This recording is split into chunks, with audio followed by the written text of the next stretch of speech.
రైతులు అయోమయంలో ఉన్నారు. మా రంగారెడ్డి జిల్లాలో మార్కెట్లో ఒక ప్రత్యేకమైన పేరు బాదురుగూడ రైతులకు ఉంటుంది. మార్కెట్కి బాదురుగూడ రైతుల కూరగాయలు పోతే మా వాల్యూ పడిపోతుంది అన్న ఉద్దేశంలో మార్కెట్లో ఉంటుంది. టోటల్గా ఉన్న రైతులకు ఎటువంటి క్లారిటీ లేదు. వీళ్ళు కలెక్టర్ ఆఫీస్కి పోతే మా ఎంపీ గారితో టైం ఇచ్చి కలెక్టర్ గారు అందుబాటులో ఉండరు. వీళ్ళకి సమస్య ఏంది అసలు ఏమీ క్లారిటీ లేదు. ఏమి ఇస్తున్నారు క్లారిటీ లేదు. వీళ్ళు అడిగిన దానికి వీళ్ళు అడుగుతున్నారు, ఇవ్వడానికి రెడీ ఉన్నప్పుడు వీళ్ళకి ఏదో పరిష్కారం తెలిపిన తర్వాత రావాలి. నైట్ పోలీసు వాళ్ళు వచ్చేసి సమస్య మొత్తం ఇంత పెద్దగా చేసేస్తే వాళ్ళు ఏమన్నా ఉగ్రవాదుల ఊరు మొత్తాన్ని బంధించి ఎవరిని బయటికి రానియకుండా అసలు ఏం జరుగుతుంది ఇక్కడ? గవర్నమెంట్ ఏం చేస్తుంది? భరోసా మా ఎమ్మెల్యే గారు అయినా సరే రావాలి, భరోసా ఇవ్వాలి రైతులకు. భరోసా లేదు. అసలు అధికారంలో ఒక్కరు కూడా రావట్లేదు. ఏం సమస్య ఏంది ఇది? అసలు ఏమున్నా క్లారిటీ ఇచ్చి రైతులకు ధైర్యం చెప్పాలి. మనోధైర్యం లేకుండా రైతులను చంపడం. పడుకున్నారు రైతులు. వాళ్ళు నైట్ 12 గంటల పూలు తెంపిల్లు. ఇప్పుడు వచ్చి ఈడ అనుకున్నారు. వాళ్ళు ఏమైనా ధర్నా చేస్తున్నారా? వాళ్ళు కొడుతున్నారా? ఎవరిని కొడుతున్నారు? వాళ్ళు అంత ధైర్యం ఉంటుందా రైతులకి? రైతు అన్నం పెట్టేవాడే కానీ రైతులు కొడుతాడా? దయచేసి కలెక్టర్ గారు కానీ ఆర్డీఓ గారు కానీ వీళ్ళ సమస్యను పరిష్కరించి చేసుకోండి. ఏం చేసుకుంటారు? వాళ్ళ ధైర్యాన్ని మొత్తం చంపిరు. ఇంకా వాళ్ళని చంపడి. ఆ డిమాండ్ ఏంది? రైతులకు ఏమి ఇస్తున్నారు అనేది క్లారిటీగా గవర్నమెంట్ వచ్చి వీళ్ళకు ధైర్యం ఇవ్వాలి. వాళ్ళ కోరికలు ఏంది తెలుసుకోవాలి. ప్రతి ఒక్కరికి కోరిక అనేది ఉంటుంది. సచ్చడోని కూడా లాస్ట్కి సంపే ముంగల కోరిక అడుగుతారు. మీరు వాళ్ళ జీవనాధారాన్ని గుంజుకున్నప్పుడు వాళ్ళకి ఏ ధైర్యం లేకుండా వాళ్ళకి ఏమాత్రము భరోసా ఇవ్వకుండా తీసుకుంటే ఎంతవరకు కరెక్ట్? ఇది గవర్నమెంట్కు సబమైన నిర్ణయం కాదు. రైతులను బాధపెట్టిన రాజు ఎవరు కూడా బాగుపడే చరిత్ర లేదు. బుల్లెట్ అనేది డిపిఆర్ ఇంకా కాలేదు. కాకుండా ముందే భూమి లాక్రిఫైస్ చేసుకుంటుంది గవర్నమెంట్. ఇది ప్రభుత్వం తీసుకుంటుందా, దొంగలకు పంచిపెట్టనికే తీసుకుంటుందా? ఈ భూమి పక్కనే ఉన్నది రాక్షసి కేఎల్ఆర్ అనే ఒక తలిగిండి ఒకడు వచ్చి ఆడు మొత్తం దీన్ని మొత్తం సంకనాపి ఈ భూములు తీసుకోవాలని ఈ ప్రభుత్వ అధికారులను అడ్డబెట్టుకొని ఈ భూములు తీసుకోవడం పరిస్థితి జరుగుతుందని మాకు అనుమానం ఉంది. ఇప్పుడు పొలం అంటే పూల తోట వేసుకున్నాము. పూల తోట వేసుకుంటే మళ్ళీ ఇప్పుడు సడన్ గా వచ్చి తీయండి అవి వేయండి అంటే ఇక్కడ పోతారు సార్. ఓట్లు వేయించుకుండు ప్రకాష్ గౌడ్. ఇప్పుడు రావాలి కదా. 4 గంటల నుంచి ఇక్కడ ఉన్నారు. 10 సార్లు వచ్చి ఓట్లు వేయండి అని వచ్చిండు. ఇక్కడ ఈ రోజు ఎక్కడ పోయిండు ఆయన? ఎక్కడికి వెళ్ళిపోయిండు? మళ్ళీ ఈ రైతులు ఇంత ఇబ్బంది పడుతుర్రు. చూస్తలేడా టీవీ? కళ్ళు లేవు ఆయనకి? టీవీ చూడట్లేదు ఆయన? ఈ ఆపత్తి ఎంతో చూడాలి కదా. ఆపత్తి చూడట్లేదు, ఏం చూడలేదు. అక్కడ కూర్చుంటుండు. మాకు న్యాయం జరగాలి. ఈ పొలం లేని మేము ఎక్కడ పోతాము? మా పొలం మాకే కావాలి. ఎక్కడికి వెళ్ళాము? మేము ఇక్కడే ఉంటాం. ఆ పూల తోట లేకుంటే మేము బతకలేము. వేరే సైడ్ మేము పోలేము. మా భూమి మాకు కావాలి. ఇప్పుడు మేము మాట్లాడే ఓపిక కూడా మాకు లేదు. ఇప్పుడు అర్ధ గంటలో పడిపోతారు. లేరు. 8 రోజులే మాకు అవకాశం ఇవ్వాలిగా సార్. ఇప్పుడు ఆడియో కానీ కలెక్టర్ కానీ అవకాశం ఇవ్వాలన్నా వద్దా? ఇక్కడ వచ్చి మాట్లాడాలి మాతోటి. 8 రోజులే చర్చలు జరపాలి. మీకు ప్రాజెక్టే కావాలనుకుంటే చర్చలు జరపాలి. మేమేం ల్యాండ్ ఆడికెళ్ళి దాకా ఏడవైనా అవుటర్ రింగ్ రోడ్ పక్కన మాది ల్యాండ్ కావాలి, ఎయిర్పోర్ట్కైనా మాది ల్యాండ్ కావాలి. అంత గోస పెడుతున్నారు మాకు. చేసేదేం సార్? రామన్నాలు వాళ్ళని ఇప్పుడు మాట్లాడాలి కదా. ఇప్పుడు చంద్రబాబు నాయుడు ఎయిర్పోర్ట్లో ల్యాండ్ తీసుకున్నప్పుడు చెట్టుకి ఇచ్చిండు, మోటార్కి ఇచ్చిండు, పుట్టకి ఇచ్చిండు, ప్రతిదానికి ఇచ్చిండు. ఇప్పుడు ఏడైనా ఇస్తారు, వాస్తవానికి ఏడైనా ఇస్తారు. ఈ గవర్నమెంట్ ఎందుకు అట్లా చేస్తుంది? మళ్ళీ ఇప్పుడు మోటార్లు ఉన్నాయి, ఆవులు ఉన్నాయి, దూడలు ఉన్నాయి, మంచి చెడ్డ ఉన్నాయి. అవి ఎందుకు ఇరు? ఇప్పుడు మాట్లాడకుండా నువ్వు రౌండ్గా పెంచింగ్ వేస్తే లోపలికి ఎవరు పోవాలి? మా దూడలకు మేము పాలు వినకపోతే ఎవరు పోవాలి? నువ్వు మాట్లాడాలన్నా? ఇప్పుడు మాట్లాడు. ఆపాలి. మళ్ళీ ఆపితేనే కదా పరిష్కారం అయ్యేది. ఆపాలి, ఖచ్చితంగా ఆపితేనే. చెప్పండి. పెన్షన్ తీసేయాలి. మళ్ళీ మేము ఎట్లా పోవాలి? ఇప్పుడు రేపు పొద్దుగాలకు మాట్లాడాలి, మాతో చర్చ జరపాలి. ఇప్పుడు చర్చ జరుపుతూనే అవుతుంది. చర్చ జరుపుతూనే పని చేసుకోవాలి. మీరు చర్చలు జరుపుకోవాలి. నేను నైట్ వచ్చేసి నువ్వు అలా మాతో వేసేసి అది ఏం చేస్తుంది అనేది కూడా మాతో చర్చ జరపాలనా?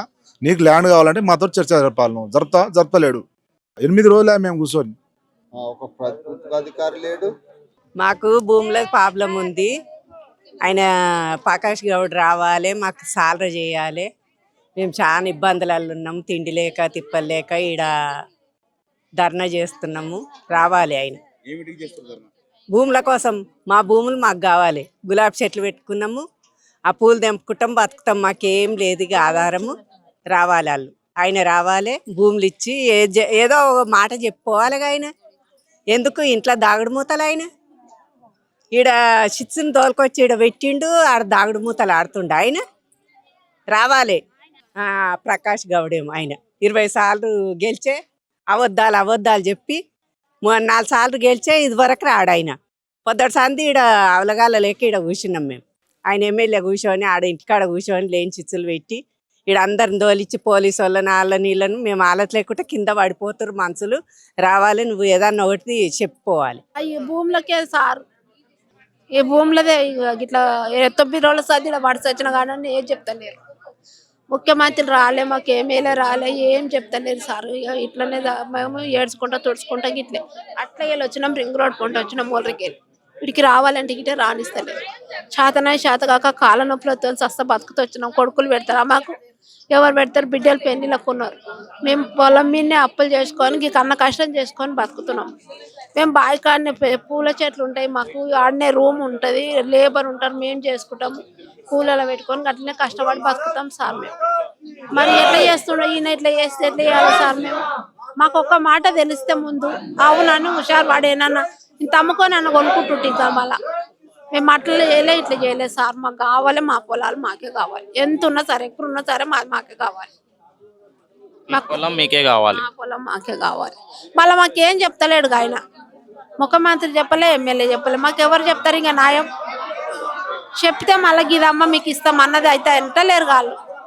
మగపిల్లలు పోతుర్రు వస్తుర్రు మీటింగ్లు అంటే. ప్రకాష్ గౌడ్ ఇంటికి పోయినాం, మీకు పాస్బుక్లు ఇప్పిస్తామ్మా, నేను ఇప్పిస్తా, నాది వాణి అని చెప్పిండు. అట్లా అంటే ఇక మేము అట్లే ధైర్యంగానే ఉన్నాం. మేము మా తాతల తరాల సంధి ఇప్పుడు 100 ఏళ్ళ సంధి ఉన్నదంట, పాస్బుక్లు ఉన్నాయంట మరి.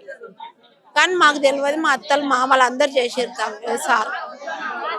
మాకైతే శాత కూడా అవుతుంది చెప్పడానికి, ఇక్కడ ఒప్పుకెళ్ళి మాకు గ్రూప్ అవుతుంది, మా పానం మంచిగా లేదు.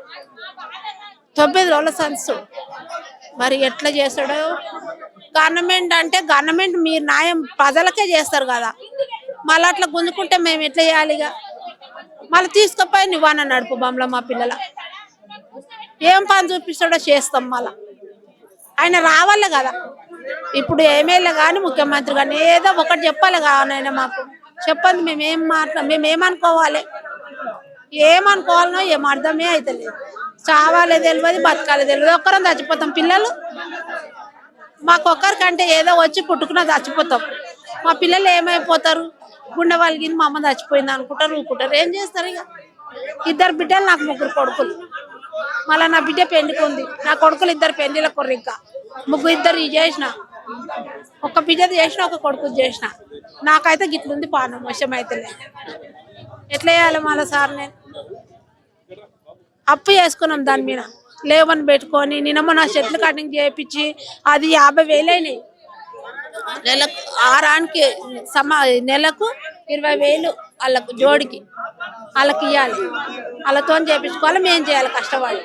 మా పరిస్థితి చూడు పోయింది. ఇట్లా వచ్చిర్రంటే నా దర్శనాన్ని చెమటలే కన్నీరు కారణంటే ఏం తినాలి, నీళ్ళు తాగాలి, కొంచెం తిందామా పందామా అన్నట్టు కూడా లేదు. మా ఇగో శాతం గిన్నెకు వచ్చిన బండ్ల మీద ఎక్కించుకుపోయి దించే పిల్లలు మా పిల్లలు.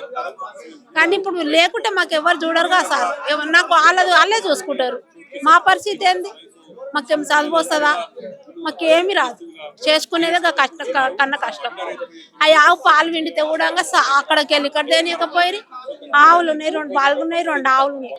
మాకు బావి కాడ అవి గిట్ట పోయి ఆడ కట్టమై సమ్మకాడ వాళ్ళకపోయి పోలీసు ఆడికెళ్ళి దాకా మెల్లగా వచ్చి ఈడ కూర్చున్నాం. ఆ కార్తిక్ రెడ్డి వచ్చిండంటే ఆ తోలుగేట్ కాడికెళ్ళి ఆడికెళ్ళి ఇడికెళ్ళి ఇక్కడికి వచ్చినాం. చూడు సార్, ఎవ్వరు ఏం చెప్తలేరు. ఏ రాజకీయ నాయకుడు కూడా మాకు ఏం చెప్తలేరు. ముఖ్యమంత్రి అయితే పాస్బుక్లే ఇస్తారు. ముఖ్యమంత్రి అన్నాడు, ప్రకాష్ గౌడ్ అన్నాడు, అందరు అన్నారు. వాళ్ళ ఇంటికి కాలుమకు తెగటం మొక్కొద్దమ్మా, మీరు కోట్ల శ్రీమంతులు అని చెప్పిండు ఆయన ముఖ్యమంత్రి. మళ్ళీ ఇప్పుడేమో గిట్ల చేస్తుండే, ఎమ్మెల్యే గిట్ల చేస్తుండే ముఖ్యమంత్రి. ప్రకాష్ గౌడ్ దానికి 10 సార్లు పోయినాం మీటింగ్, ఇస్తామనే చెప్పిండు. పాస్బుక్లే ఇస్తామన్నాడు. మరి ఎట్లా చేస్తాడో సార్, ఇక ఆయనకే తెలవాలి. ఇక మా బాధ లేదో ఆయనకే అర్థం కావాలి. 4 సార్లు పోయినందుకు ఆయన తీసుకున్నట్టుండు, తీసుకొని చేస్తున్నట్టు. శాతం అయితే లేదు మాకు చెప్పనికి. ఏం లేదు, మా భూమి గుంజుకుంటారు హైడ్రా వచ్చి.